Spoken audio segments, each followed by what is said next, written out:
Assalamualaikum warahmatullahi wabarakatuh. Bismillahirrahmanirrahim. Innal hamdalillah nahmaduhu wa nasta'inuhu wa nastaghfiruh wa na'udzu billahi min shururi anfusina wa sayyiati a'malina. Man yahdihillahu fala mudilla lahu wa man yudlil fala hadiya lahu. وأشهد أن لا إله إلا الله وحده لا شريك له وأشهد أن محمدا عبده ورسوله يا أيها الذين آمنوا اتقوا الله حق تقاته ولا تموتن إلا وأنتم مسلمون يا أيها الناس اتقوا ربكم الذي خلقكم من نفس واحدة وخلق منها زوجها وبث منهما رجالا كثيرا ونساء واتقوا الله الذي تساءلون به والأرحام إن الله كان عليكم رقيبا يا أيها الذين آمنوا اتقوا الله وقولوا قولا سديدا يصلح لكم أعمالكم ويغفر لكم ذنوبكم ومن يطع الله ورسوله فقد فاز فوزا عظيما أما بعد فإن أصدق الحديث كتاب الله وأحسن الهدي هدي محمد صلى الله عليه وعلى آله وسلم وشر الأمور محدثاتها وكل محدثة بدعة وكل بدعة ضلالة وكل ضلالة في النار. Alhamdulillah, kita bersyukur pada Allah Subhanahu wa taala pada hari ini, hari Jumat malam Sabtu 21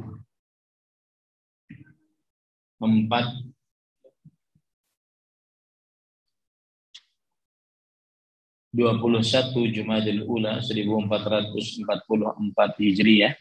Kita dimudahkan oleh Allah Subhanahu wa taala untuk kembali duduk bersama di dalam sebuah kajian membaca kitab Taujihat Islamiyah li Islahil Fardi wal Mujtama'. Bimbingan Islam untuk pribadi dan masyarakat yang ditulis oleh Fadilatul Syekh Muhammad bin Jamil Zainu rahimahullahu ta'ala.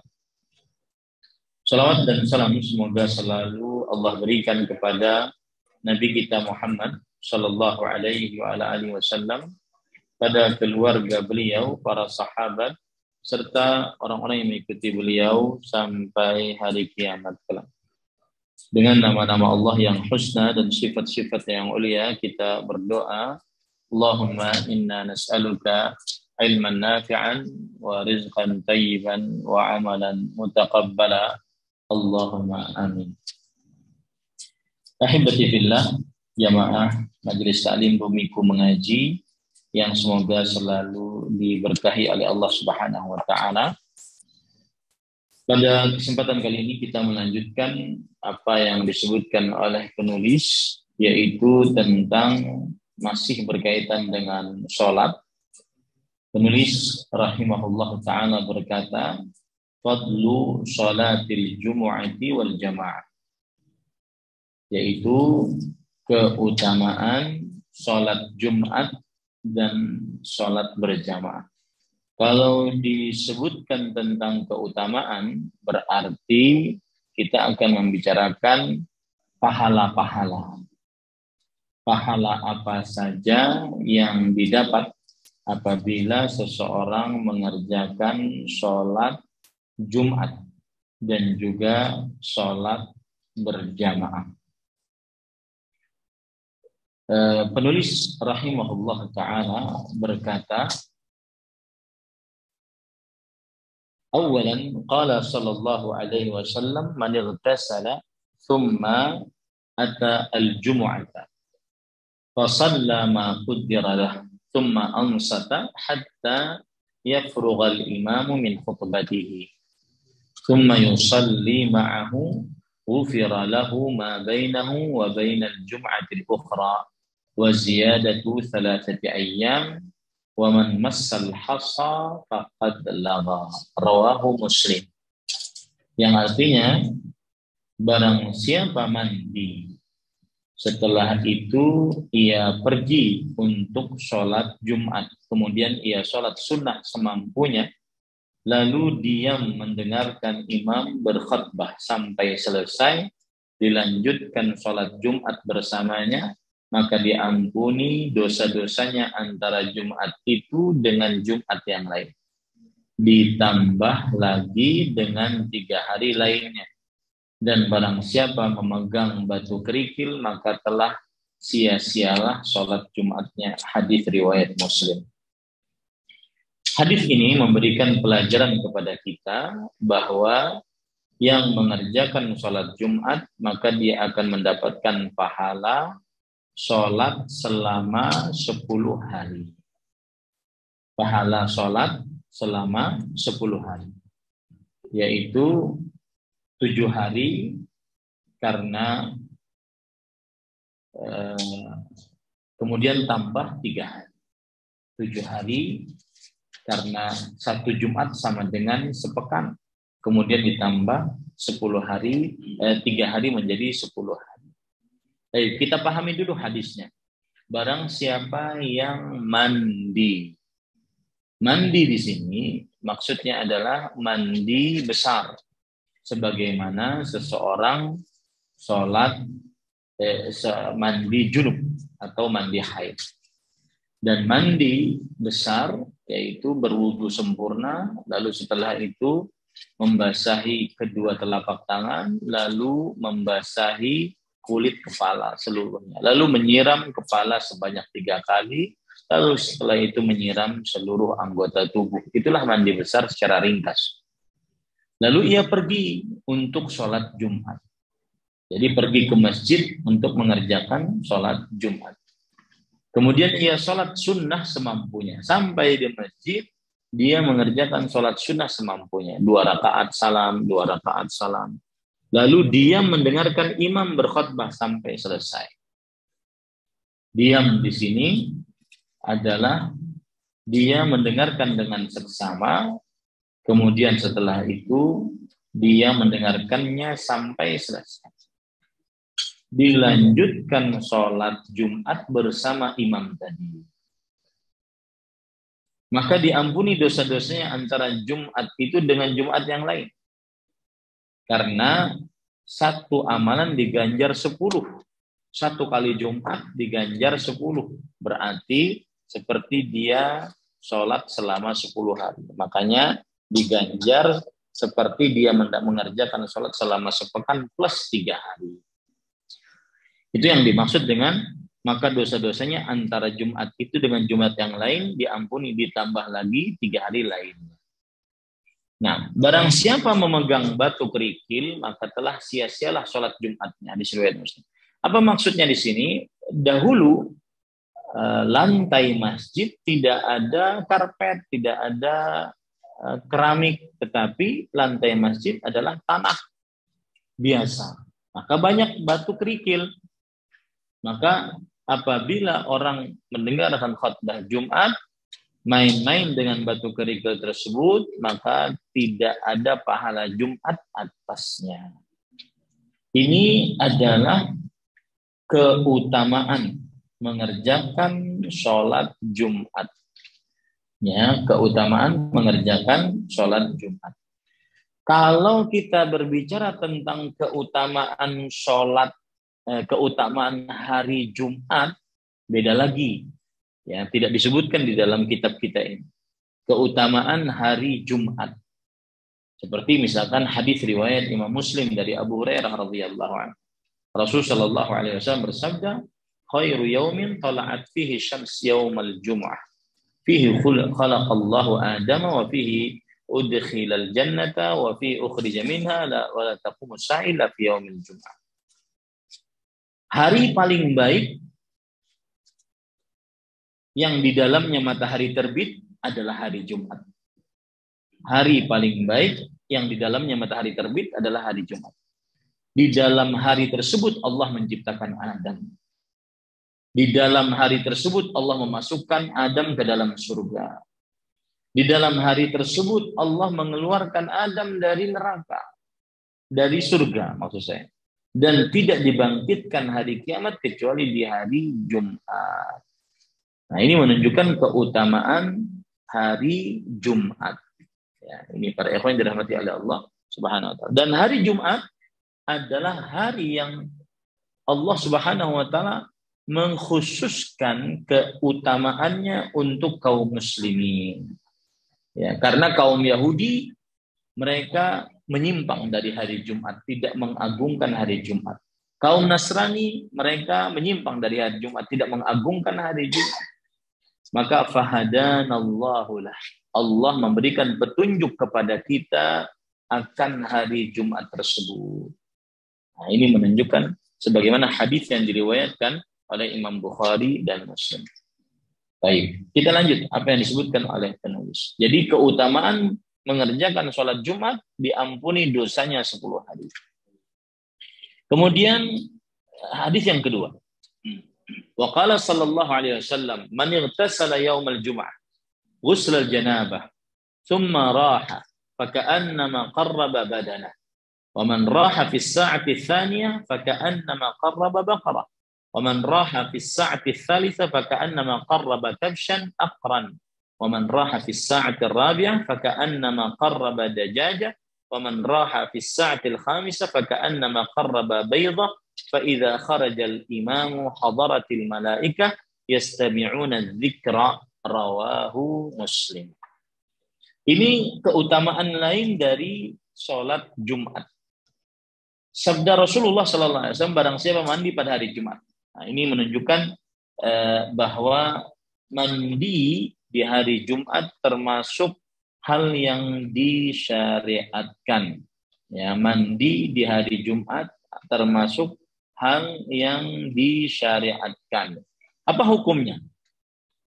Hukumnya khilaf di antara ulama. Ada yang mengatakan dia wajib, ada yang mengatakan dia sunnah. Ada yang mengatakan dia wajib, ada yang mengatakan dia sunnah. Wallahu alam, hukumnya adalah sunnah dengan pendapat jumhur ulama. Nah, kemudian ahibati fillah, afanillahu iyyakum.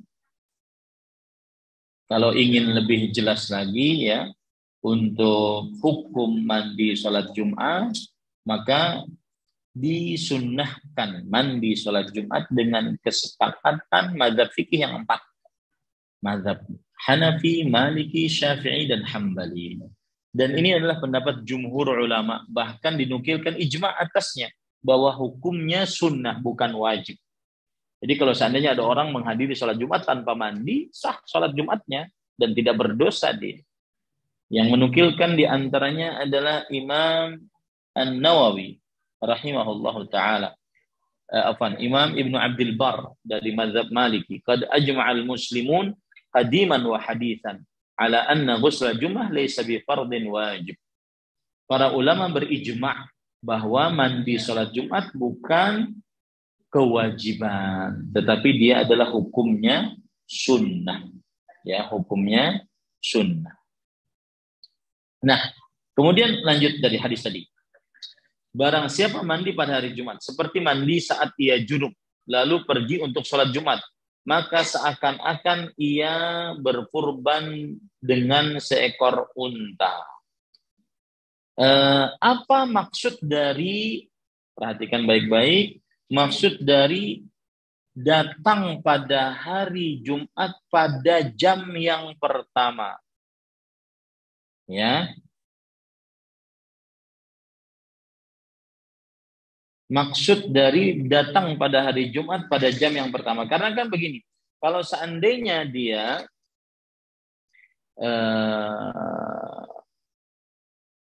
datang hari Jumat pada jam yang pertama, maka dia seperti memerdekakan budak, seperti berkurban satu onta. Ya. Nah, ini kalau ada yang bertanya, jam yang pertama itu apa? Kan hadisnya berbunyi tadi seperti itu. Siapa yang pergi pada jam pertama, maka seakan-akan ia berkurban onta. Siapa yang pergi pada jam kedua, maka seakan-akan dia berkorban sapi. Pada siapa yang pergi pada jam ketiga, seakan-akan dia berkorban domba. Siapa yang pergi pada jam keempat, seakan-akan dia berkorban ayam. Siapa yang pergi pada jam kelima, seakan-akan dia berkorban telur. Ya, apa yang dimaksud pada jam-jam ini? Terjadi ikhtilaf di antara para ulama. Pendapat yang pertama adalah bahwa jam yang pertama annaha tabda min tulu'il fajr. Jam yang pertama dimulai dari terbit fajar. Ya, jadi orang kalau sholat subuh, maka itu berarti dia dianggap pergi pada jam yang pertama. Sholat subuh di masjid hari Jumat, dan setelah itu tidak keluar sampai imam dan khatib datang. Berarti dia pergi pada jam yang pertama. Habis subuh, jadi sebelum subuh sudah niatan tuh. Dari rumah, sholat subuh,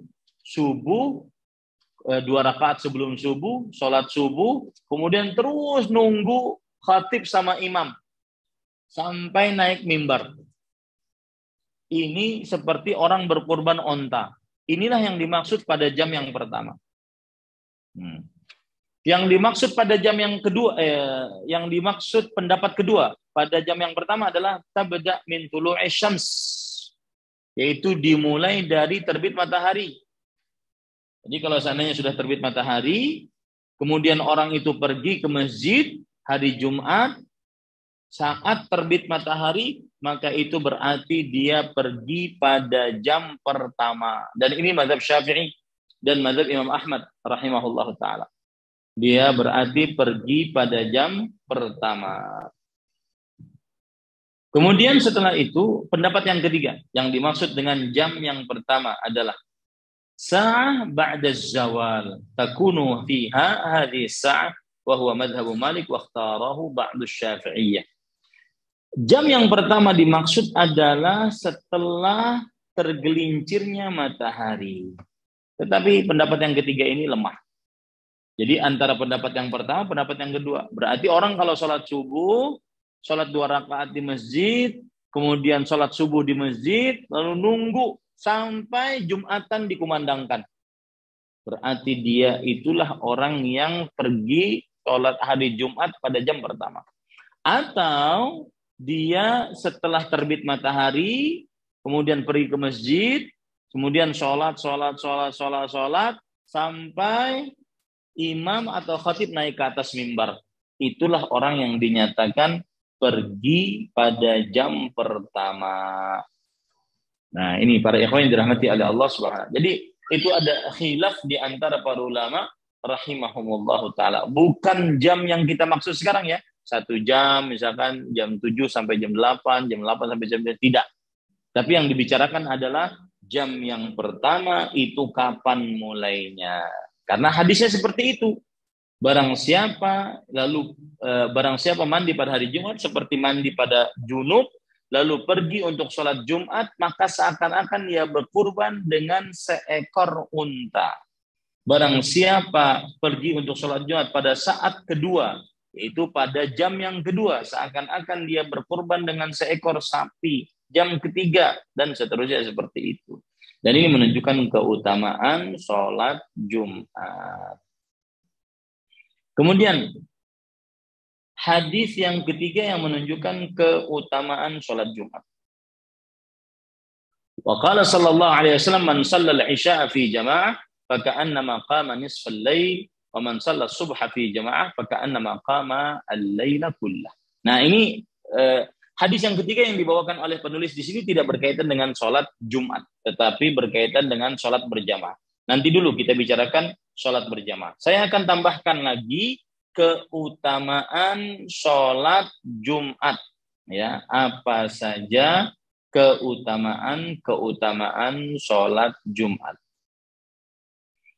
Para ikhwah yang dirahmati oleh Allah Subhanahu wa taala, salah satu keutamaan sholat Jumat adalah yaitu apabila seseorang sholat Jumatnya menyegerakan perginya ke masjid, maka dia akan mendapatkan pahala yang besar.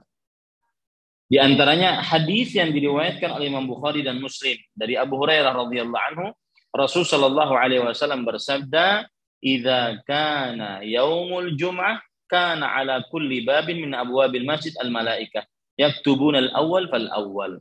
Jika pada hari Jumat, maka di setiap pintu-pintu masjid ada malaikat seperti mau daftar gitu. Maka malaikat akan mendaftar siapa yang pertama, kemudian selanjutnya, kemudian selanjutnya. Ya, siapa yang pertama, kemudian selanjutnya, kemudian selanjutnya. Ini menunjukkan bagaimana keutamaan sholat Jumat, terutama yang bersegera mengerjakan pergi ke masjid untuk mengerjakan sholat Jumat.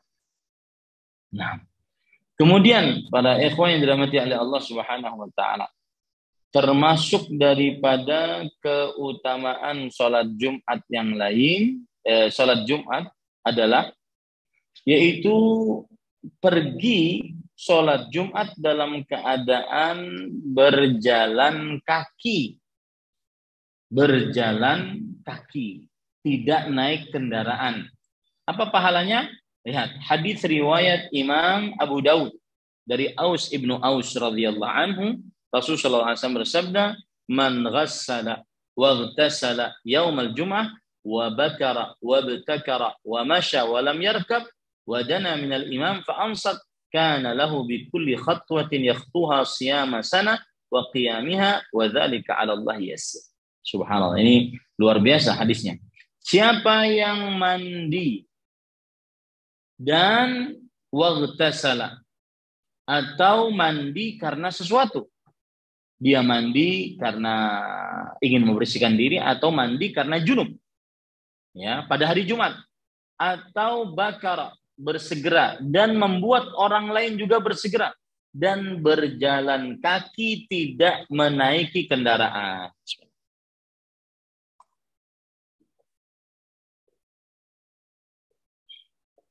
Berjalan kaki, tidak naik kendaraan.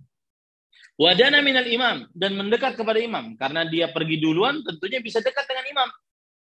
Fa'amsat, dan dia mendengarkan apa yang dikatakan oleh imam.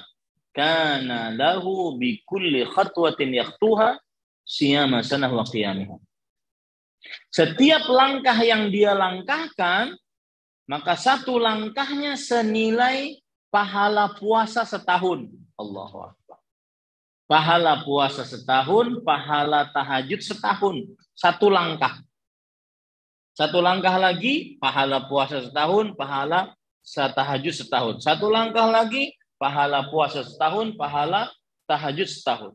Terus seperti itu. Makanya diusahakan jika seseorang ingin mendapatkan pahala besar saat sholat Jumat, dia berjalan kaki. Ustadz, masjid saya jauh dari rumah.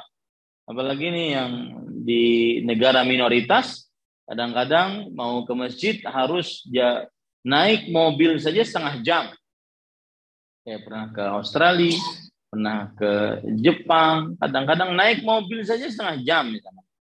Apalagi jalan kaki. Apakah harus jalan kaki juga? Nanti terlambat. Maka jawabannya tidak tentunya. Ini adalah masjid yang bisa dihadiri sholat Jumatnya dengan berjalan kaki. Maka pahalanya seperti itu. Yang berjalan kaki dan tidak naik kendaraan, maka dia akan mendapatkan pahala satu langkah kakinya senilai pahala berpuasa setahun, tahajud setahun. Satu langkah kakinya lagi senilai pahala puasa setahun, tahajud setahun, dan seterusnya. Nah, ini para ikhwah yang dirahmati oleh Allah Subhanahu wa taala. Kemudian termasuk daripada keutamaan sholat Jumat adalah yaitu seseorang ketika sholat Jumat maka dia sholatnya dihadiri oleh para malaikat. Wal malaikah yajlisuna yaumal jum'ah yastami'una dzikr. Para malaikat duduk pada hari Jumat mendengar khutbah disampaikan. Maka para ikhwan yang dirahmati oleh Allah Subhanahu wa taala, inilah keutamaan salat Jumat. Baik. Sekarang kita ingin mengambil tentang keutamaan salat berjamaah. Ya, keutamaan salat berjamaah. Perhatikan baik-baik para ikhwan yang dirahmati oleh Allah Subhanahu wa taala. Keutamaan salat berjamaah disebutkan oleh Rasulullah SAW tadi, hadisnya yang ketiga dibawakan oleh penulis di sini. Barang siapa melaksanakan salat Isya berjamaah, maka ia bagaikan salat tahajud setengah malam. Dan barang siapa melaksanakan salat subuh berjamaah, maka ia bagaikan salat tahajud semalaman suntuk. Hadis riwayat Muslim. Ini adalah keutamaan melaksanakan salat berjamaah Isya dan salat berjamaah Maghrib. Ya, salat berjamaah Isya dan salat berjamaah Maghrib. Sebelumnya, kalau kita perhatikan bab yang sebelumnya, kita akan mendapati penulis menyebutkan hukum kewajiban salat berjamaah.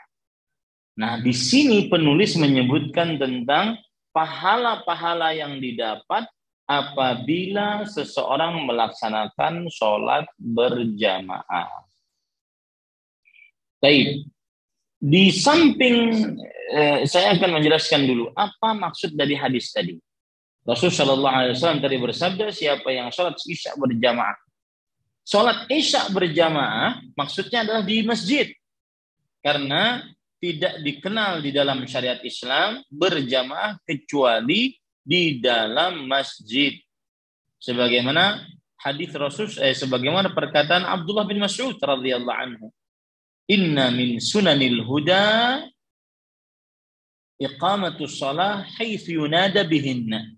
Sesungguhnya petunjuk Nabi Muhammad SAW mendirikan salat di mana adzan dikumandangkan, yaitu di masjid. Ya, di mana adzan dikumandangkan, yaitu di masjid. Maka para ikhwan yang dirahmati oleh Allah Subhanahu wa taala, barang siapa yang salat Isya berjamaah, seakan-akan ia mendapatkan pahala salat setengah malam. Setengah malam itu dari mulai kapan? Dari mulai terbenam matahari sampai pertengahan malam.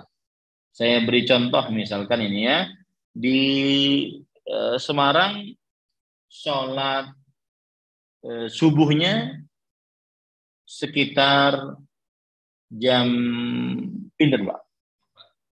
Jam 4 ya. Salat subuhnya sekitar jam 4. Kemudian salat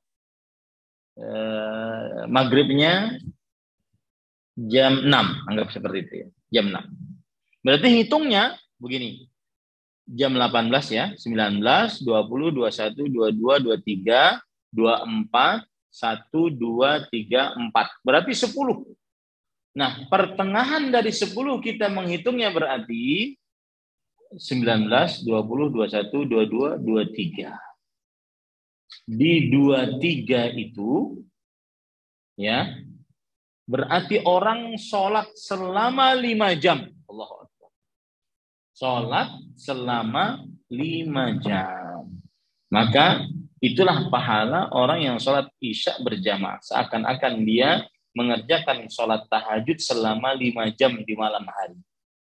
Dan siapa yang sholat subuh berjamaah, maka seakan-akan dia sholat malam semalaman suntuk. Berarti 10 jam tadi.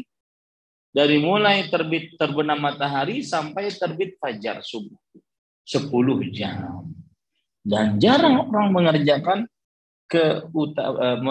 mengerjakan sholat semalaman suntuk. Ini bisa didapat dengan mengerjakan sholat subuh berjamaah. Baik. Kemudian hadis yang keempat.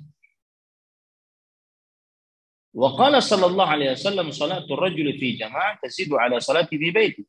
Wa salatuhu fi suqihi bid'an wa 20 darajah wa dzalika anna ahadakum idza tawadda'a fa ahsana al-wudu thumma ata al-masjid la yanhazuhu illa as-salah la yuridu illa as-salah falam yakhtu khutwah illa rufi'a lahu biha darajah wa hutta anhu biha khati'ah hatta yadkhul al-masjid fa idza dakhala al-masjid kana fi salah ma kanat as-salatu hiya tahbisu wal malaikatu yusalluna ala ahadikum ma dama fi majlisi alladhi shalla fi yaquluna Allahumma arhamhu Allahumma ighfir lahu Allahumma tub alaihi ma lam yu'dhi fihi ma lam yuhdits fihi. Nah, ini keutamaan sholat berjamaah yang lain yang dibawakan oleh penulis hadisnya. Hadis riwayat Bukhari Muslim. Sholatnya seseorang berjamaah lebih utama 27 derajat daripada sholat di rumahnya. Saya pernah mengupas tentang mana riwayat yang lebih utama. Karena ada riwayat 25 derajat, ada riwayat 27 derajat. Maka para ikhwan yang dirahmati oleh Allah, saya bacakan hadisnya ya. Misalkan di antaranya hadis riwayat Bukhari Muslim dari Abdullah bin Umar radhiyallahu anhu. Salatul jamaah tafdulu ala salatil fardhi bi 27 derajat. Salat berjamaah senilai dengan 27 derajat dibandingkan salat sendirian. Dalam riwayat yang lain, riwayat dari Bukhari dari sahabat Nabi Abu Sa'id Al-Khudri radhiyallahu anhu, salatul jamaah tafdulu ala salatil fardhi bi 25 derajat. Salat berjamaah senilai dengan lebih utama daripada salat sendirian senilai dengan 25 derajat. Bagaimana menggabungkan antara 27 25? Jawabannya satu, sesuai dengan banyaknya jamaah. Semakin banyaknya jamaah, semakin besar pahalanya. Yang kedua, yaitu sesuai dengan kekhusyuan yang menghadiri sholat berjamaah tersebut. Semakin khusyuk mendapatkan 27 derajat. Semakin dia tidak kurang khusyuknya 25 derajat. Yang ketiga, diambil salah satu yang lebih kuat riwayatnya. Dan yang lebih kuat dari dua riwayat ini, 27 dengan 25, adalah 25 derajat. Itu lebih kuat dibandingkan yang 27. Nah, seperti itu. Cara menggabungkan antara 27 dan 25. Nah, kita lanjut. Di sini disebutkan, sholatnya seseorang dengan berjamaah lebih utama 27 derajat daripada sholat di rumahnya atau sholat di pasarnya. Karena biasanya pasar sulit untuk mengerjakan sholat berjamaah. Nah, di sini ada faedah menunjukkan bahwa sholat sendirian sah. Sholat sendirian sah. Baik sholat di rumah atau sholat di pasar. Sah, cuma kurang istimewa. Berbeda dengan pendapat mazhab Zahiri yang mengatakan bahwa sholat sendirian tidak sah. Illa min uzrin. Kecuali ada uzurnya. Kecuali ada uzurnya. Sebagian berpendapat sholat sendirian tidak sah. Maka jawabannya, wallahu alam, pendapat yang lebih kuat dari pendapat jumhur adalah sholat sendirian sah, baik di rumah atau di pasar. Karena berdasarkan hadis ini, ya, kata-kata daripada menunjukkan sholat di rumah sah, sholat berjamaah sholat di pasar sah sendirian. Ya, kalau seandainya tidak sah, tidak disebutkan kata daripada. Kenapa sholat berjamaah lebih utama dibandingkan sholat tidak berjamaah? Sebabnya adalah ia berwudu dengan sempurna, lalu datang ke masjid. Nah, itu kan jalan tuh. Ya, berwudu dari rumah, lalu ke masjid. Itu kan jalan. Setiap langkahnya dihitung pahala. Kemudian, tidak ada yang mendorongnya kecuali sholat. Tidak ada, dan dia tidak menghendaki selain sholat. Maka tidak ada satu langkah yang diayunkannya, melainkan telah diangkat baginya 1 derajat, dihapuskan darinya 1 kesalahan sampai dia masuk ke dalam masjid. Maka semakin dia besar, jauh jalannya ke masjid, semakin besar pahalanya. Ini yang menyebabkan sholat sendirian kalah derajatnya dibandingkan sholat berjamaah. Belum lagi nanti kalau seandainya sudah masuk masjid, baca doa, masuk masjid. Belum lagi sholat qobliyah, sholat tahiyatul masjid. Belum lagi sholat qobliyah di masjid, berdoa di masjid, menunggu azan, menunggu iqamah, dan seterusnya. Ini yang menyebabkan sholat berjamaah di masjid lebih besar pahalanya 27 derajat. Nah, apabila telah masuk ke dalam masjid, maka dia berada dalam keadaan sholat. Nah, lihat. Selama dia masuk masjid, dia seperti sholat. Meskipun belum sholat berjamaah, dia dianggap sholat. Selama sholat itulah yang menahannya. Dan para malaikat mendoakan untuknya selama dia berada dalam masjid tempat sholatnya. Seraya mengatakan, ya Allah, rahmatilah dia. Ya Allah, berikanlah maghfirah kepadanya. Ya Allah, berikanlah taubat untuknya. Ini juga yang menyebabkan pahala sholat berjamaah itu lebih utama dibandingkan sholat sendirian. Selama dia sholat di masjid, selama dia berada di masjid, selama itu pula malaikat mendoakannya dengan 3 doa tadi. Rahmat, ampunan, dan diterima taubatnya. Nah, di sini ada masalah. Mereka mendoakan untuknya. Itu para malaikat mendoakan untuk orang tersebut. Selama dia tidak menyakiti orang lain dan tidak berhadas ketika berada di dalam masjid. Apa maksudnya? Ya, selama tidak menyakiti orang lain. Maksudnya adalah tidak mengganggu orang lain dengan cara, misalkan ada orang duduk 2 di saf. Kemudian dia berjalan melalui 2 orang tersebut. Atau memisah 2 orang tersebut yang sudah duduk di saf. Nah, ini menyakiti orang lain. Atau langkah kakinya itu melangkahi pundak-pundak orang lain. Ini menyakiti orang lain. Atau selama dia tidak berhadas. Kalau sudah dia kentut, maka dia keluar masjid selama itu berarti tidak didoakan lagi oleh malaikat. Jadi batasan didoakan malaikat adalah selama tidak berhadas. Ya, saya bacakan beberapa penjelasan dari para ulama tentang selama dia tidak berhadas. Baik, saya bacakan.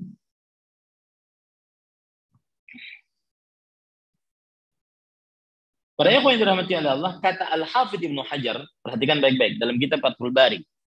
Annal murada bil hadath fihi al-hadasun naqid lil wudu' mithlu rih. Yang dimaksud dengan hadas adalah hadas yang membatalkan wudu seperti kentut. Ini pendapat yang pertama. Selama belum kentut didoakan oleh malaikat. Selama dia di masjid. Selama belum kentut didoakan oleh malaikat selama dia di masjid. Wa qila al-murad bil hadath huna a'ammu min dhalik ay ma lam yuhdits sawa'an su'an. Ada yang mengatakan bahwa, ini pendapat kedua, selama dia tidak berbuat dosa. Selama di masjid dia tidak berbuat dosa. Di zaman sekarang berbuat dosa di masjid sangat mudah. Dengan apa? Media sosial. Di masjid nonton TikTok orang goyang, perempuan goyang di masjid. Bahkan saat kajian kadang-kadang sebagian. Nah, ini na'udzubillah ya. Wa yu'ayyidu riwayatu Muslim ma lam yuhdits fihi ma lam yu'dzi fi. Nah, pendapat kedua ini yaitu selama dia tidak berbuat maksiat dikuatkan oleh riwayat Muslim yaitu selama dia tidak mengganggu orang. Nah, selama dia tidak berbuat keburukan terhadap orang lain, maka berarti selama itu dia akan didoakan oleh malaikat, mendapatkan ampunan, rahmat, dan diterima taubatnya oleh Allah Subhanahu wa ta'ala. Baik. Para ikhwan yang dirahmati oleh Allah Subhanahu wa ta'ala,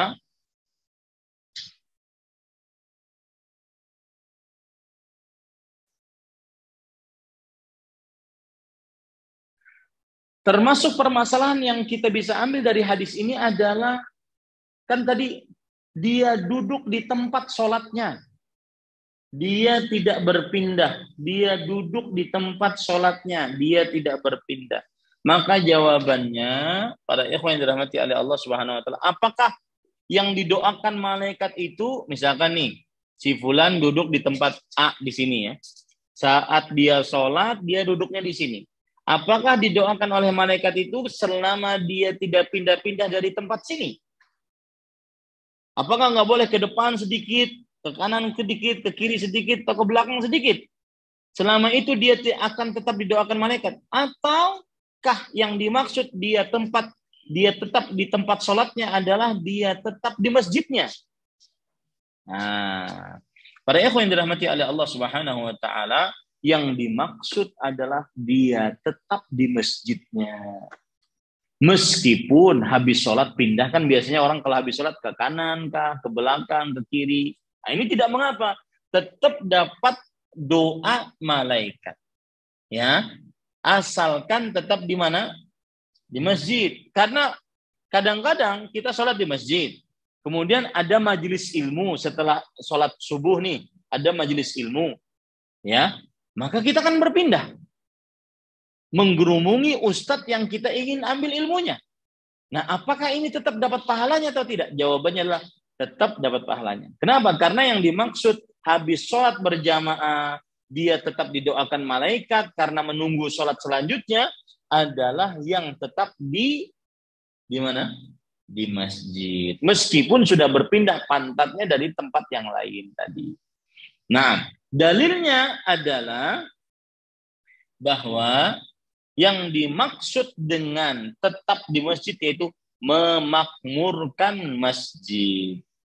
Itu yang dimaksud tetap di masjid, memakmurkan masjid. Ya, bukan tetap pantatnya di sebuah tempat, enggak. Tetapi memakmurkan masjid. Nah, para ikhwan yang dirahmati oleh Allah Subhanahu wa taala, tetapi sebagian ulama ada yang mengatakan yang dimaksud duduk di tempatnya itu enggak bergerak memang di situ. Karena hadisnya memang begitu. Seperti misalkan hadis riwayat Muslim, anna Nabi SAW kana idza shallal fajra jalasa fi musalla hatta tatlu'a syams. Hasna. Rasulullah SAW jika sholat subuh, beliau duduk di tempat sholatnya. Tempat sholatnya tadi. Ya, sampai terbit matahari. Nah, itu yang dimaksud.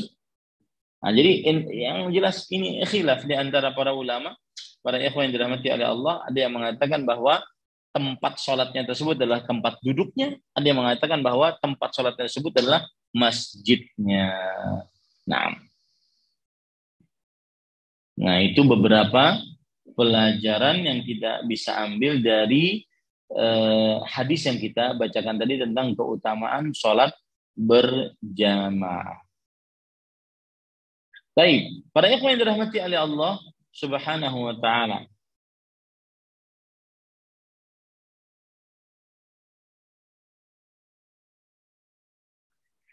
Keutamaan lain yang tidak disebutkan oleh penulis tentang sholat berjamaah di masjid, di antaranya yaitu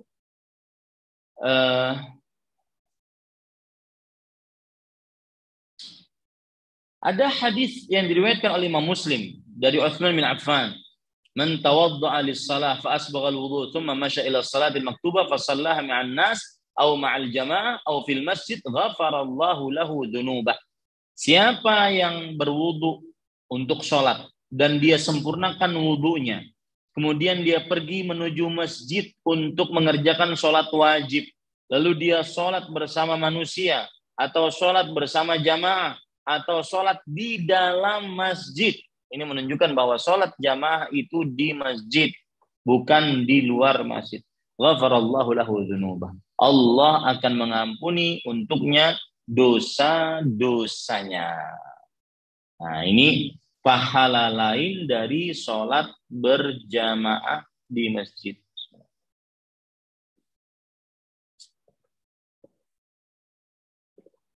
Dan ada riwayat, para ikhwan yang dirahmati oleh Allah, sholat berjamaah semakin banyak yang sholat, ya, sholat berjamaah, semakin banyak yang ikut sholat berjamaah, maka semakin banyak pula pahalanya.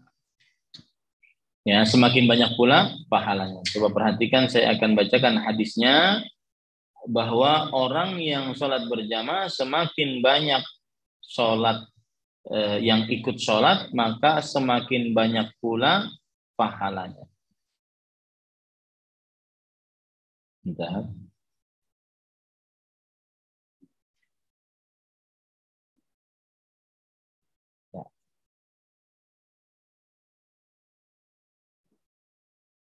Perhatikan baik-baik para ikhwan yang dirahmati oleh Allah Subhanahu wa taala.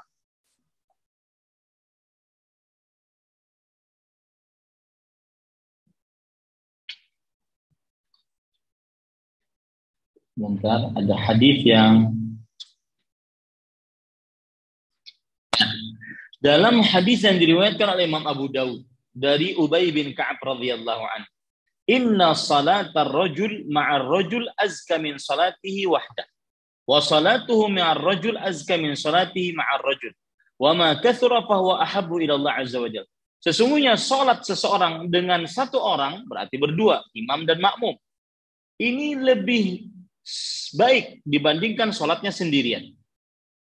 Salat seseorang dengan dua orang, berarti tiga, imam bersama dua makmum, ini lebih baik daripada salatnya bersama satu makmum.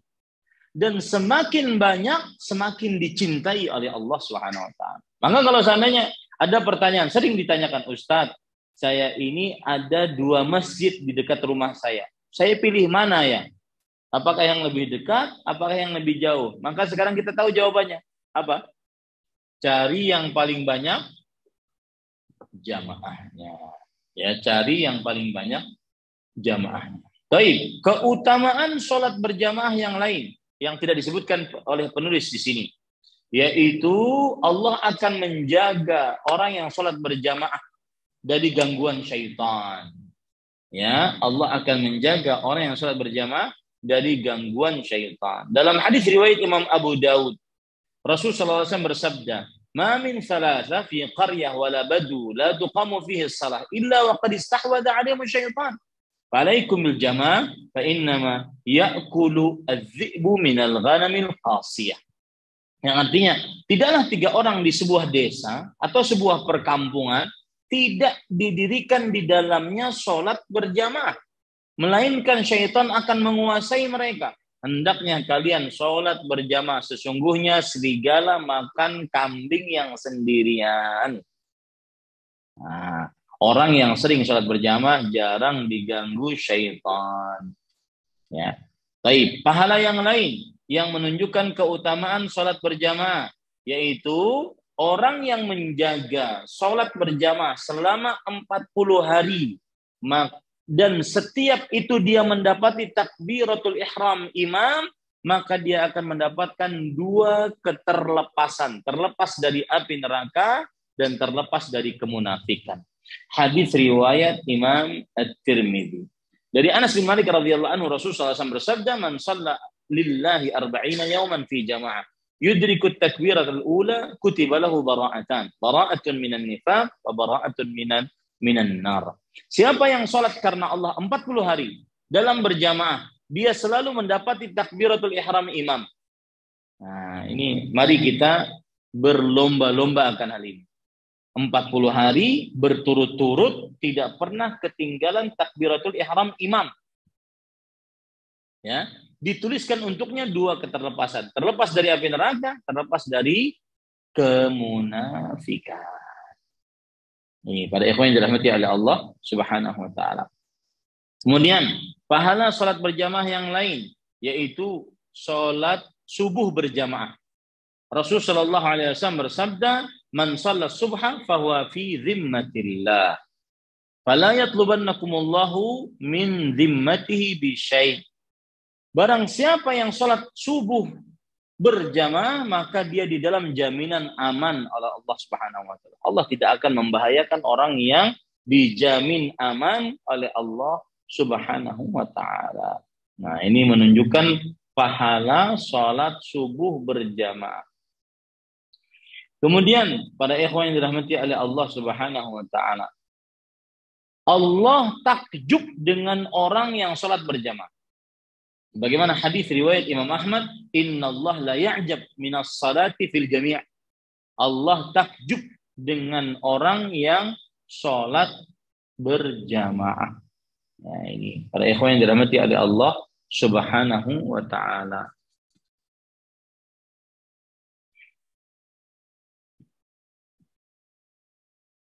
Belum lagi kalau seandainya kita membicarakan tentang shaf. Kan shaf pertama lebih utama dibandingkan shaf-shaf selanjutnya. Rasulullah Shallallahu Alaihi Wasallam bersabda, "Lau ya'lamun nas ma fin nida was-saffil awal, thumma lam yajidu illa an yastahimu alaih, lastahamu."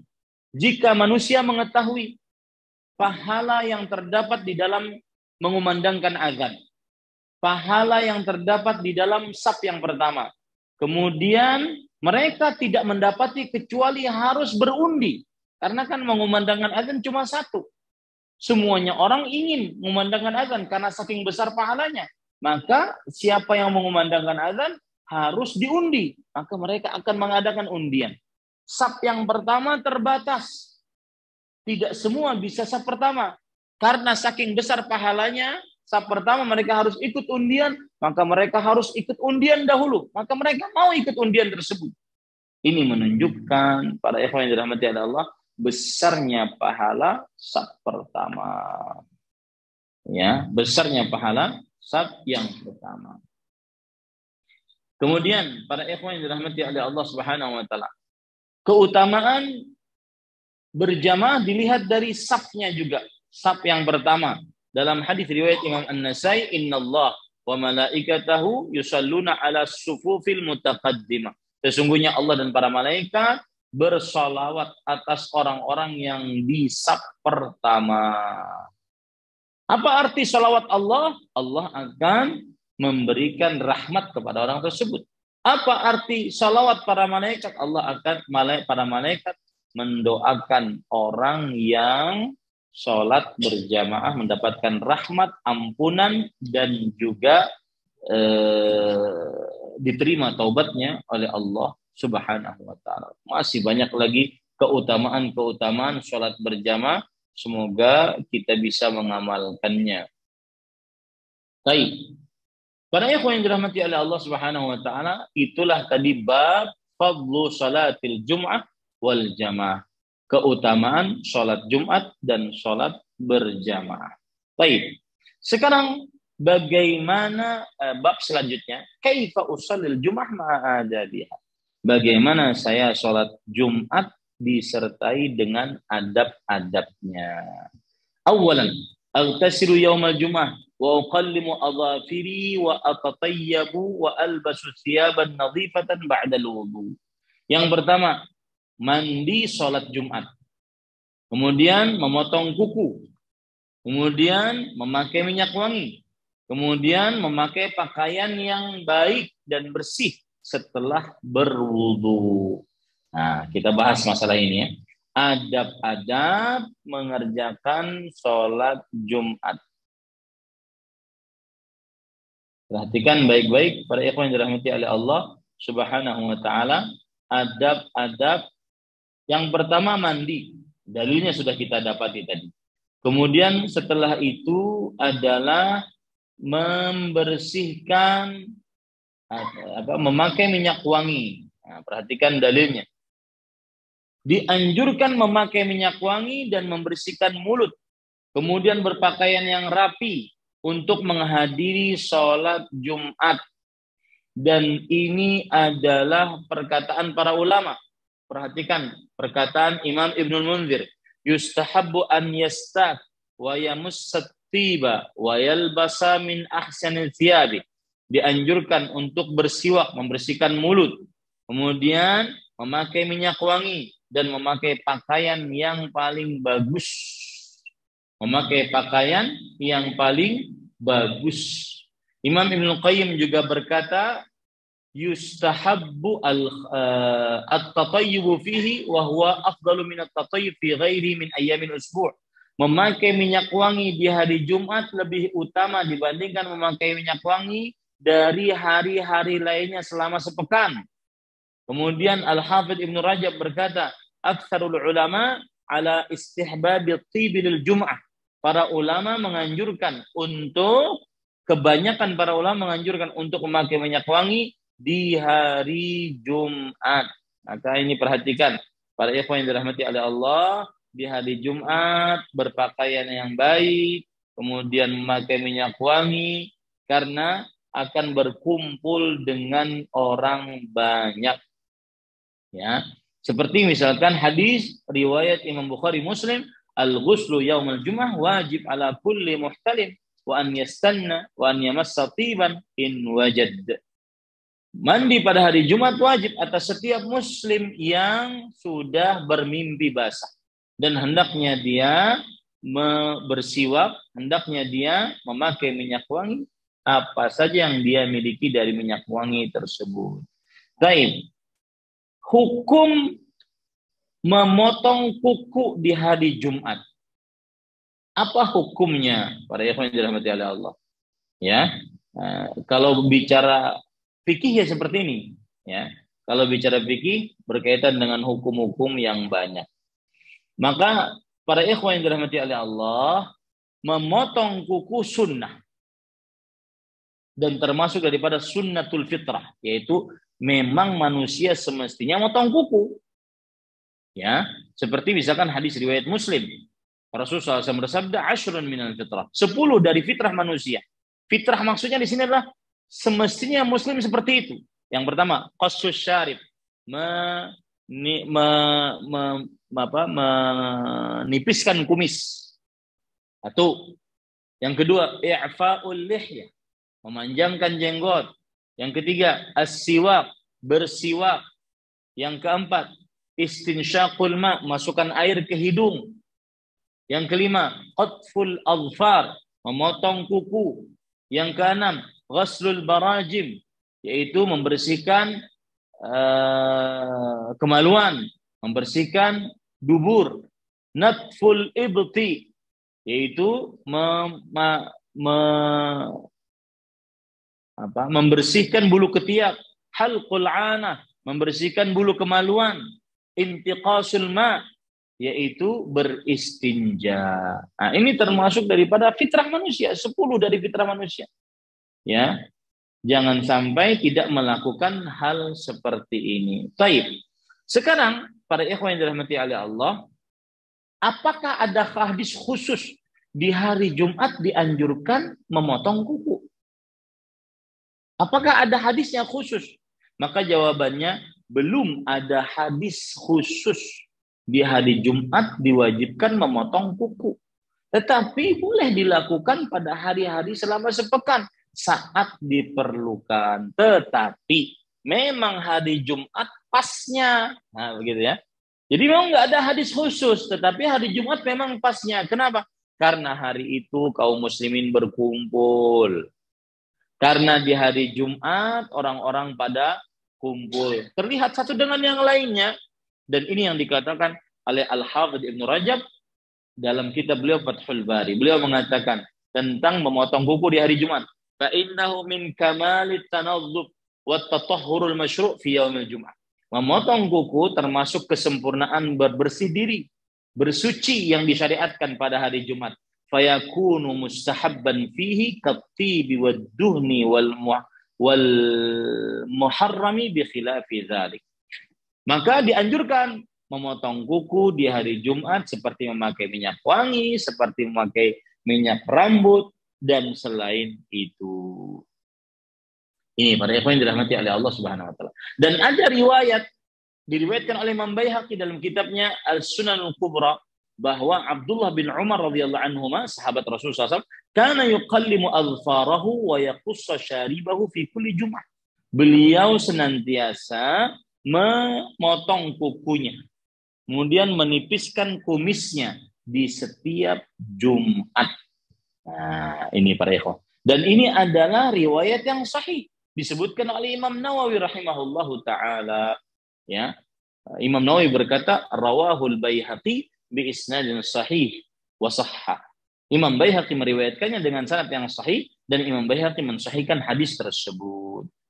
Oleh sebab itulah para ahli fikih tidak menyebutkan di dalam kitab-kitab mereka apa saja yang dianjurkan untuk dikerjakan pada hari Jumat, yaitu memotong kuku. Tidak.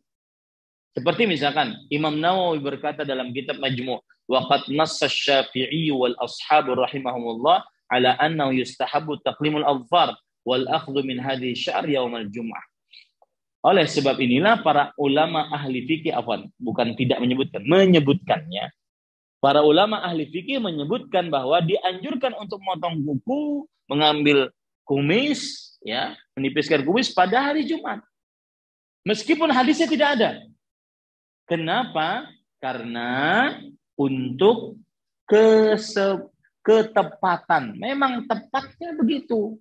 Tepatnya seperti itu. Imam Syafi'i dan ulama-ulama mazhab Syafi'i menganjurkan memotong kuku dan mengambil dari rambut-rambut seperti misalkan rambut kumis, rambut ketiak, rambut bulu kemaluan pada hari Jumat. Begitu juga di dalam mazhab Imam Ahmad, kemudian dalam mazhab Imam Abu Hanifah juga demikian dianjurkan. Nah, itu para ikhwah yang dirahmati oleh Allah Subhanahu wa taala berkaitan dengan cara yang pertama, ya. Kemudian yang kedua, la akulu suman au basalan nayyan wala ashrabu dukhanan wa unadhifu fami bisiwaki awil ma'jun. Yang kedua, cara menghadiri sholat Jumat, yaitu penulis mengatakan tidak makan bawang merah yang mentah sebelum sholat Jumat. Bawang putih, tidak merokok, bersihkanlah mulut dengan siwak atau pasta gigi. Ini, para ikhwan yang dirahmati oleh Allah Subhanahu wa taala, termasuk dari adab menghadiri sholat Jumat adalah seseorang bersiwak. Karena berkumpul dengan orang banyak. Membersihkan mulut. Ya, agar tidak bau. Karena berkumpul dengan orang banyak. Bahkan ada urusan mandi nih. Misalkan nih. Sebelum jam 8 pagi dia mandi untuk pergi sholat Jumat. Ternyata setelah mandi dia kerja. Berkeringat. Ya, berkeringat. Ingin pergi ke masjid dalam keadaan berkeringat, bau badannya, dianjurkan untuk mandi lagi. Kenapa? Agar berkumpul dengan kaum muslimin dalam keadaan tidak bau badan. Nah, lanjut. Kemudian setelah itu penulis mengatakan dan para ikhwah yang dirahmati oleh Allah Subhanahu wa taala, untuk permasalahan bersiwak ini, ya, bukan hanya sholat Jumat saja seseorang bersiwak, tidak makan bawang merah yang tadi tidak dimasak, tetapi juga ketika menghadiri perkumpulan terutama sholat berjamaah.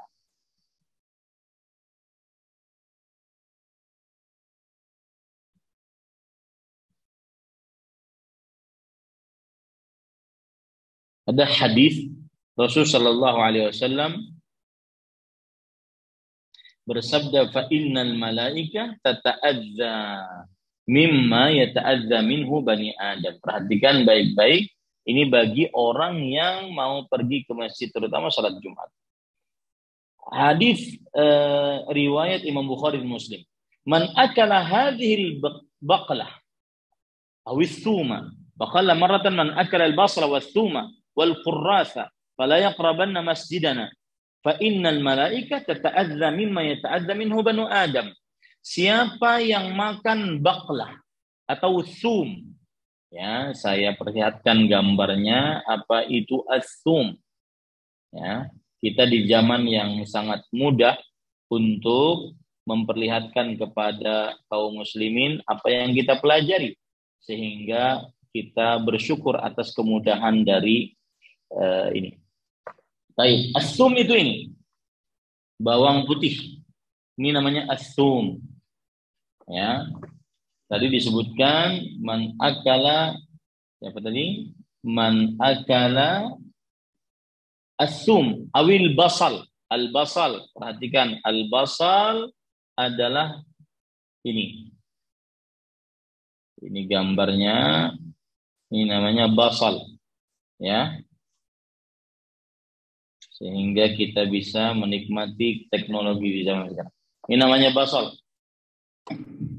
Ini basal, yaitu apa namanya?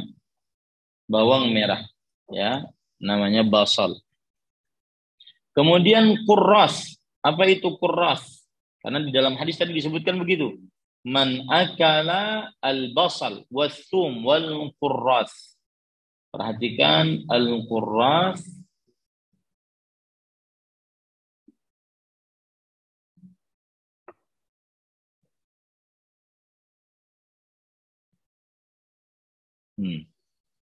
Nah, ini apa namanya? Al-qurras. Sebentar. Nah, ini gambar yang lebih jelas. Nah, ini biasanya ada pada martabak. Daun bawang. Al-qurras. Ya, daun bawang. Entah di Eropa ada nggak? Kayaknya sih ada ya. Ya. Nah, ini para ikhwan yang dirahmati oleh Allah Subhanahu wa taala. Hadisnya tadi berbunyi bagaimana? Man akala al-basala wal wathuma wal qurras fala yaqrabanna masjidana. Siapa yang makan bawang merah, bawang putih dan daun bawang, maka janganlah sekali-kali mendekati masjid kami. Fa innal malaikata tata'adza mimma yata'adza minhu banu Adam. Para malaikat merasa tersakiti dengan baunya mulut orang tersebut. Sebagaimana anak manusia juga tersakiti dengan baunya mulut tersebut. Apalagi kita ini kan banyak nih makanan-makanan yang seperti itu. Ya, bawang belum dimasak. Lalu caranya bagaimana? Caranya berarti Ustadz sebelum Jumatan nggak boleh makan itu sama sekali. Jawabannya adalah bukan hanya sebelum Jumatan, sebelum pergi ke masjid berjamaah. Ya, caranya agar merendah kadar baunya, kata Rasulullah SAW, faman akalahuma falyumithuma tabkhan. Siapa yang mau makannya maka dimasak. Jangan dimakan dalam keadaan masih segar, tidak dimasak. Nah, ini salah satu dari cara yang disebutkan oleh Rasulullah Shallallahu Alaihi Wasallam. Nah, lanjutnya, karena setelah ini kalau kita selesaikan berarti kita selesai sholat Jumat. Insya Allah pada pertemuan yang akan datang sholat gerhana, kemudian sholat atas mayat dan seterusnya. Baik. Yang ketiga, usalli raka'atain 'inda ad-dukhul ila al-masjid walau kana al-khatibu 'ala al-mimbar imtithalan li amri Nabi sallallahu alaihi wasallam bihadza haitsu qala idza jaa ahadakumul jum'ah wal imamu yakhthub falyarka' raka'atain wal yatajawwaz fihima ay yukhafif huma muttafaqun alaih. Aku sholat 2 rakaat ketika masuk ke dalam masjid meskipun khatib di atas mimbar. Nah, ini kebanyakan kesalahan sebagian orang, khatib di atas mimbar dia nunggu imam khatib berkhutbah. Enggak, jangan nunggu. Atau misalkan nih, dia masuk pas azan dikumandangkan. Khatib kan salam. Assalamualaikum warahmatullahi wabarakatuh. Lalu duduk kan, lalu azan dikumandangkan. Orang ini baru masuk pada saat itu. Dia nunggu azan. Maka yang benar adalah jangan ditunggu azannya, tetapi dia sholat 2 rakaat. Dia sholat 2 rakaat. Kenapa? Karena mendengarkan khutbah lebih utama dibandingkan menjawab azan. Mendengarkan khutbah lebih utama dibandingkan menjawab azan. Dan berdasarkan hadis Rasul Shallallahu Alaihi Wasallam, jika salah seorang di antara kalian mendatangi sholat Jumat dan imam sedang berkhutbah, maka hendaklah sholat 2 rakaat dan hendaklah dia sederhanakan sholatnya. Artinya tidak terlalu lama. Jadi tetap sholat. Bahkan ada riwayat, ada Rasul SAW sedang berkhutbah. Lalu ada sahabat datang, lalu langsung duduk. Rasul SAW memberhentikan khutbah. Kemudian bertanya kepada yang baru duduk tadi, "Asallaita raka'atain? Sudahkah engkau salat 2 rakaat?" Kata orang tersebut, "Belum." Kemudian kata Rasul SAW, "Qum fasalli raka'atain." Bangunlah engkau, salatlah 2 rakaat. Beliau menghentikan khutbah Jumat demi memperingatkan sahabat tadi yang tidak sholat tahiyatul masjid saat masuk sholat Jumat. Nah, meskipun para ulama kebanyakan berpendapat bahwa sholat tahiyatul masjid hukumnya sunnah, tidak wajib. Baik, yang keempat, ajlisu li sama'il khutbah minal imam wala atakallam. Aku duduk mendengarkan khutbah dari imam dan tidak berbicara.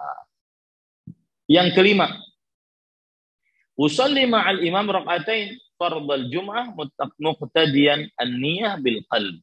Aku sholat bersama imam 2 rakaat, sholat wajib Jumat berimaman dengan imam dan niat di dalam hati. Sebelumnya saya ingin mengatakan mendengarkan khutbah dan tidak berbicara. Itulah yang disebut dengan insat.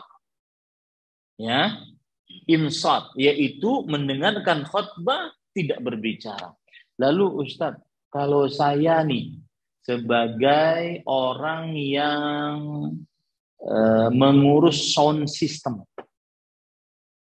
khatib khutbah sound systemnya storing ya bahasanya, ya nginging gitu, ya apa yang harus saya lakukan? Diamkah atau bagaimana? Maka jawabannya tentunya dibenarkan, karena itu untuk kekhusyuan orang yang sholat berjamaah Jumat. Nah, gitu. Lalu Ustaz, kalau seandainya ada orang yang di samping tidur, maka dibiarkan atau tidak? Maka jawabannya tidak boleh dibangunkan, dibiarkan. Karena kalau seandainya dibangunkan berarti kita tidak insaf kepada khutbah. Diamkan. Kesalahan dia tidur. Sekarang waktunya bukan waktu untuk membangunkan orang tidur. Nah, seperti itu. Yang kelima, sholat bersama imam 2 rakaat sholat Jumat dengan niat mengikuti imam dan niat di dalam hati. Para ikhwah, ada perkataan menarik dari Syekhul Islam Taimiyah rahimahullah, niyatut tahara min wudu'in wa ghuslin wa tayammumin au min salatin wa siyamin wa zakatin wa hajjin wa ghairiha min al-ibadat mahalluhal qalbu. Hadza bittifaqil a'immah. Kata Syekhul Islam, ulama Islam abad ke-8 Hijriah, niat bersuci seperti wudu, mandi, tayamum, atau seperti sholat, puasa, zakat, haji, dan ibadah-ibadah lainnya di tempatnya adalah di dalam hati. Dan ini dengan kesepakatan para imam. Nah, tidak perlu kita mengucapkan lafaz niat. Karena tidak dikerjakan oleh Rasulullah, tidak diajarkan oleh Rasulullah SAW kepada para sahabat. Rasulullah SAW sholat sampai 12 tahun lamanya. Tidak pernah ada ucapan mengajarkan lafaz niat kepada para sahabat dalam sholatnya. Nah, yang keenam, usolli 4 rakaatin sunnatal jum'ah al-ba'diyah aw raka'ataini fil bait wa huwal afdal. Sholat 4 rakaat sholat ba'diyah Jumat atau 2 rakaat di rumah, dan ini lebih utama. Jadi kalau ingin sholatnya di masjid, ba'diyah di masjid, sholat Jumat, maka ba'diyah Jumat ada 4 rakaat. Kalau di masjid 2 rakaat salam, 2 rakaat salam. Tapi kalau di rumah cuma berapa rakaat? 2 rakaat, dan lebih, ini lebih utama. Kenapa? Karena sholat sunnah tempatnya di mana? Di rumah. Yang ketujuh, al-iktsar minas salati ala Nabi SAW fi yaumil Jum'ah. Memperbanyak bersalawat atas Nabi di hari Jumat. Berdasarkan hadis Rasulullah SAW. Inna afdalu ayyamikum yaumil Jum'ah. Hari yang paling utama bagi kalian adalah hari Jumat. Fa'aktsir fihi salatu alayya. Fa inna salatakum tablughuni haitsu kuntum. Maka perbanyaklah membaca salawat atasku di hari Jumat tersebut. Karena salawat kalian disampaikan kepadaku. Yang kedelapan, tahri du'a yaumul jum'ah liqauli sallallahu alaihi wasallam, inna fil jum'ati la sa'ah la yuwaddiha muslim yas'alullaha fiha khairan illa a'tahu Allahu iyyah, muttafaqun alaih. Yang artinya sesungguhnya di dalam berusaha berdoa di hari Jumat. Nah, nanti kita akan bicarakan khilaf di antara para ulama waktu mustajab untuk berdoa di hari Jumat kapan saja. Tetapi ya, para ulama bersepakat bahwa dianjurkan berdoa di hari Jumat. Dianjurkan berdoa di hari Jumat. Tapi waktunya kapan? Khilaf di antara para ulama. Rasulullah SAW bersabda, sesungguhnya di hari Jumat terdapat sebuah waktu. Tidaklah seseorang memohon kebaikan dari Allah dan bertepatan dengan waktu tersebut, maka Allah Subhanahu wa taala akan mengabulkan waktu tersebut. Taib, kapan waktunya?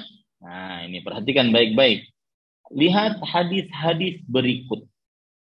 Ya, lihat hadis-hadis berikut. Yang pertama yaitu ketika imam duduk di atas mimbar sampai selesai sholat Jumat. Kata imam, Assalamualaikum warahmatullahi wabarakatuh. Lalu duduk kan? Mulai dari situ sampai selesai sholat Jumat. Maka dianjurkan untuk berdoa. Dan dalilnya ada. Yaitu Rasulullah SAW bersabda, hiya ma baina an yajlisal imam ila an tuqdas shalah. Ketika imam duduk di atas mimbar sampai selesai sholat Jumat, itu waktu mustajab. Itu pendapat yang pertama. Pendapat yang kedua, setelah sholat asar. Nah, Rasulullah SAW bersabda, faltamisuha akhir sa'ati ba'dal asr. Carilah waktu mustajab tersebut akhir waktu setelah sholat asar. Nah, wallahu alam, pendapat yang lebih dikuatkan adalah setelah sholat asar. Ini lebih utama. Nah, alhamdulillah selesai pembicaraan dua bab, keutamaan sholat Jumat dan sholat berjamaah, kemudian bagaimana mengerjakan sholat Jumat dan adab-adabnya. Semoga yang disampaikan bermanfaat. Silahkan jika ada pertanyaan, saya hanya memiliki waktu sekitar 15 menit. Nah. Baik Ustaz, jazakallah khairan, barakallahu fiik. Assalamualaikum, terima kasih atas ilmunya yang telah disampaikan pada kami semua. Semoga bisa bermanfaat untuk kita semuanya. Baik jamaah sekalian, kita masuk ke sesi tanya jawab. Seperti yang Ustaz sampaikan, kita punya waktu kurang lebih 15 menit. Kami persilakan pada jamaah yang ingin bertanya langsung bisa raise hand. Kemudian yang ingin dibacakan private bisa dikirimkan kepada moderator. Ya, sudah ada yang raise hand. Kami persilakan pada Ummu Ammar bisa langsung bertanya kepada Ustaz. Silakan Muhammad. Silakan. Ya Ustaz. Jazakumullahu khairan, host. Assalamualaikum warahmatullahi wabarakatuh Ustaz. Semoga apa-apa yang Ustaz sampaikan menjadi pahala jariah buat Ustadz dan bagi kami jamaah bisa memperbaiki amalan-amalan kami. Ustadz, mohon penjelasannya bagaimana tentang keutamaan sholat Jumat tadi untuk muslimah Ustadz. Dan tadi dikatakan ketika melangkah dapat pahala, sholat di masjid dapat pahala, jamaahnya banyak dapat pahala. Sedangkan wanita di rumah yang kita tahu pahalanya terbesar. Nah, bagaimana kesesuaian ini? Kemudian, apakah kalau diniatkan setiap pekan muslimah sholat Jumat, apakah itu juga boleh? Dan bagaimana dengan anak-anak kami juga yang wanita? Jazakumullahu khairan, Ustaz. Bismillah, walhamdulillah, wassalatu wassalamu ala rasulillah wa ala alihi wa sahbihi wa man wala, amma ba'd. Ini biasa, kalau sudah berbicara tentang sholat berjamaah, perempuan akhirnya dalam tanda kutip iri tentang pahalanya. Maka bagaimana menghadiri sholat Jumat atau sholat berjamaah di masjid bagi perempuan? Maka jawabannya adalah para ulama bersepakat bahwa tidak ada kewajiban sholat Jumat atas wanita dan mereka mengerjakan sholat zuhur di rumah-rumah mereka pada hari Jumat. Dan ini ijma', tidak wajib. Ya, tidak wajib bagi perempuan untuk sholat Jumat di masjid. Yang menukilkan ijma' diantaranya Imam Ibnul Munzir. Dalam kitabnya Al-Ijma' beliau berkata, wa ajma'u ala an la jum'ata ala nisa. Para ulama berijma' tidak ada sholat Jumat atas wanita. Ya, dalilnya hadis riwayat Imam Abu Daud. Itu kan tadi ijma', konsensus para ulama. Dalilnya al-jum'atu haqqun wajibun ala kulli muslim fi jama'ah. Salat Jumat adalah kewajiban atas setiap muslim laki-laki secara berjamaah illa arba'ah, kecuali 4 orang. Abdun mamluk, budak yang dimiliki oleh seseorang, au imra'ah, atau perempuan, au sobi, atau anak kecil, au mariyud, atau orang yang sedang sakit. Nah, hikmah dari tidak diwajibkan sholat Jumat atas wanita adalah bahwa syariat menginginkan seorang wanita tidak menghadiri sholat Jumat karena di situ kebanyakan para lelaki berkumpul. Agar jauh dari perkumpulan para lelaki. Nah, itu salah satu hikmahnya. Ini disebutkan di dalam kitab Bada'i'us Sana'i'. Yaitu disebutkan di dalam kitab Bada'i'us Sana'i'. Kemudian, tetapi apabila seorang perempuan ingin sholat Jumat tidak mengapa. Dan sah sholatnya dan gugur kewajibannya atas sholat zuhur. Ya, dengan ijma' para ulama. Sah sholatnya, gugur kewajiban perempuan tersebut untuk sholat zuhur. Dan ini sering terjadi kalau seandainya lagi di Mekah, di Madinah. Mengerjakan sholat Jumat, perempuan juga ikut sholat Jumat. Padahal tidak wajib. Tetapi sah kalau ingin ikut. Dan ini berdasarkan ijma'. Lihat perkataan Imam Ibnul Munzir, wa ajma'u ala annahunna in hadarna al-imama fasallayna ma'ah anna dzalika yujzi' anhunna. Dan para ulama berijma' bahwa para perempuan jika sholat bersama imam, lalu sholat bersamanya, maka sudah sah sholatnya. Artinya tidak perlu lagi dia untuk sholat zuhur. Ya. Nah, lalu mana yang lebih utama? Antara perempuan sholat di rumah dengan sholat di masjid. Padahal tadi sholat di masjid pahalanya besar sekali. Maka jawabannya adalah hadis Rasul. Riwayat Imam Abu Daud. Wa buyutuhunna khairul lahunna. Sholat perempuan di rumah-rumah mereka lebih baik bagi mereka. Lebih baiknya gimana Ustaz? Pokoknya lebih baik. Nggak usah dirinci lagi. Lebih baik daripada sholat perempuan di masjid. Lalu pahala-pahala tadi. Pokoknya lebih baik. Nah, jadi tidak perlu lagi untuk dirinci-rinci. Ustaz, pahalanya besar loh Ustaz. 1 langkah kaki, puasa senilai puasa segini, senilai tahajud segini. Ya, maka jawaban kata Nabi SAW lebih baik tadi, lebih baik pokoknya. Dan ini memudahkan kaum muslimat.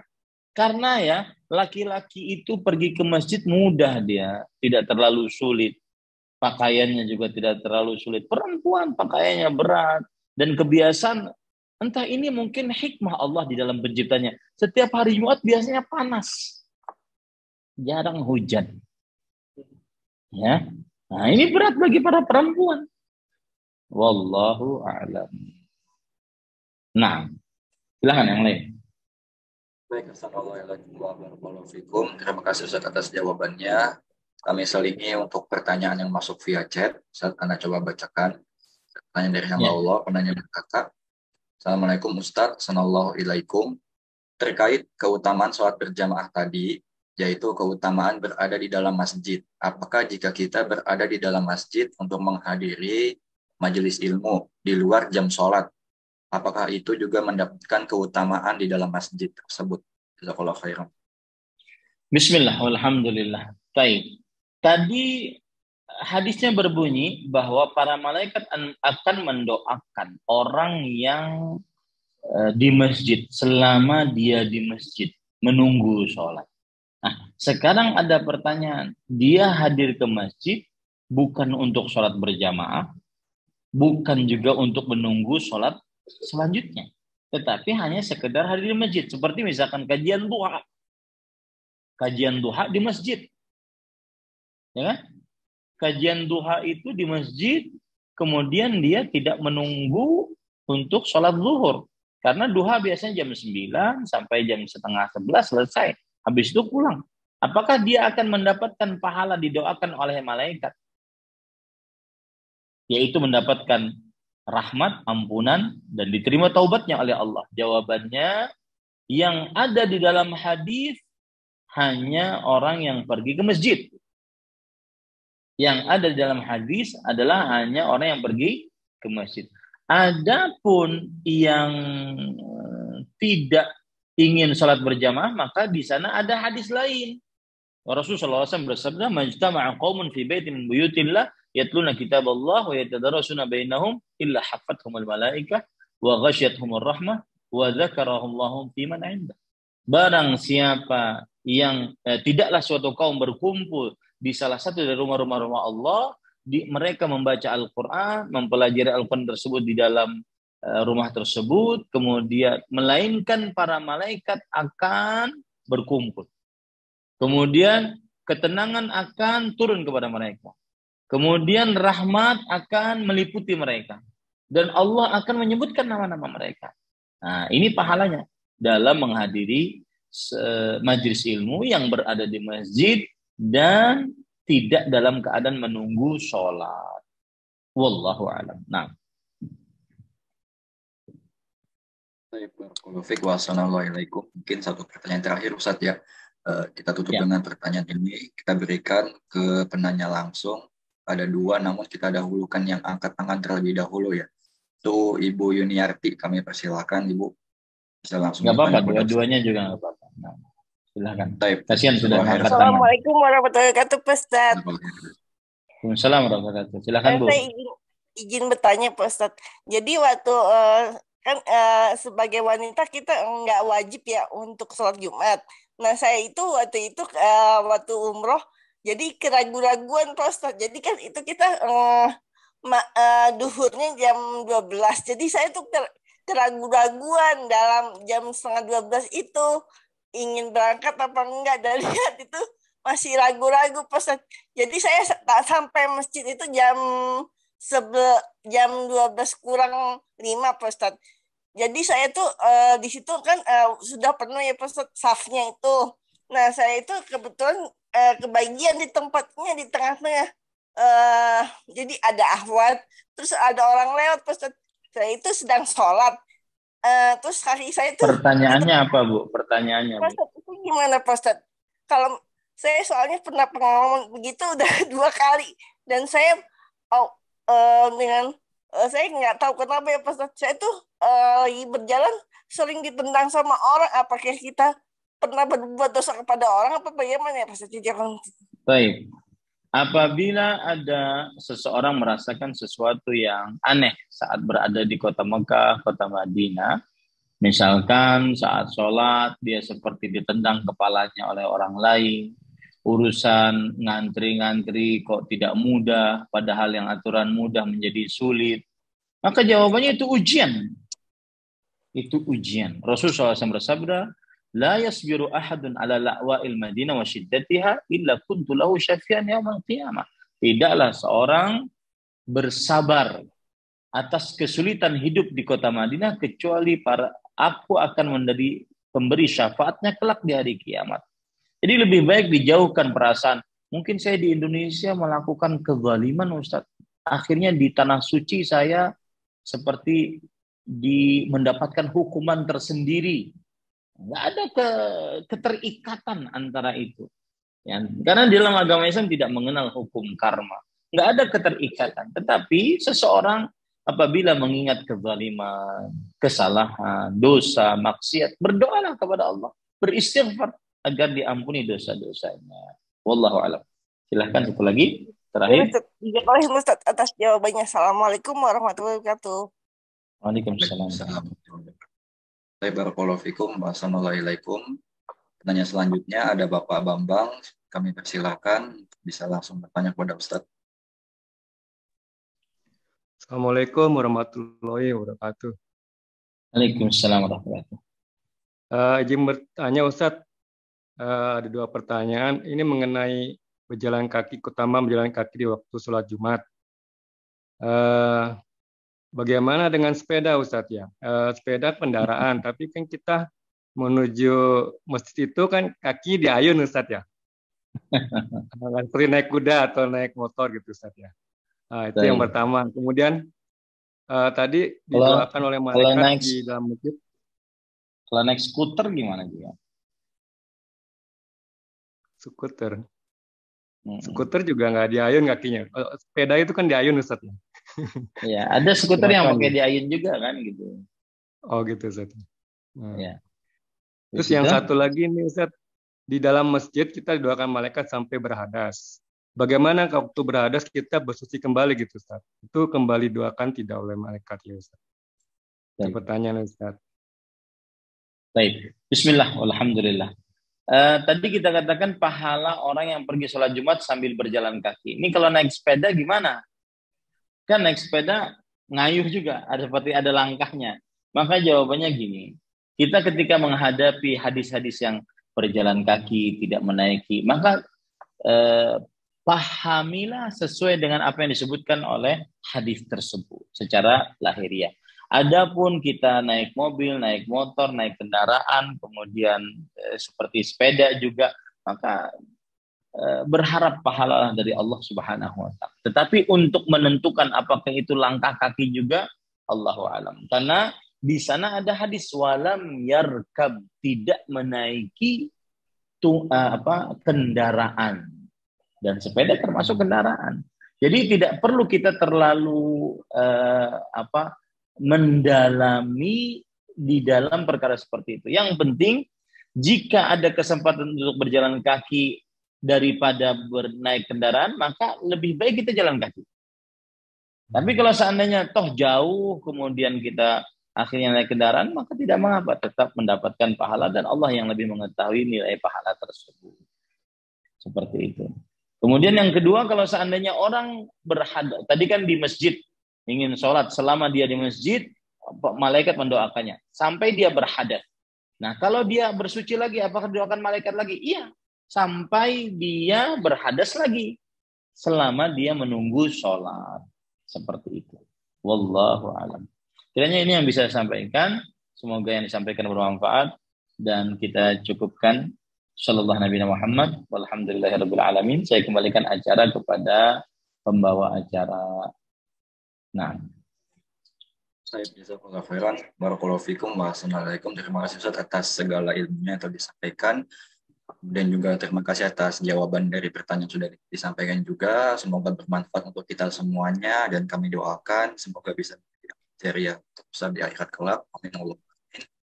Barakallahu fiik Ustaz. Kemudian ucapan terima kasih dari kami kepada para jamaah yang sudah berpartisipasi dalam kajian kita kali ini, terutama jamaah yang ada di Emirat Arab.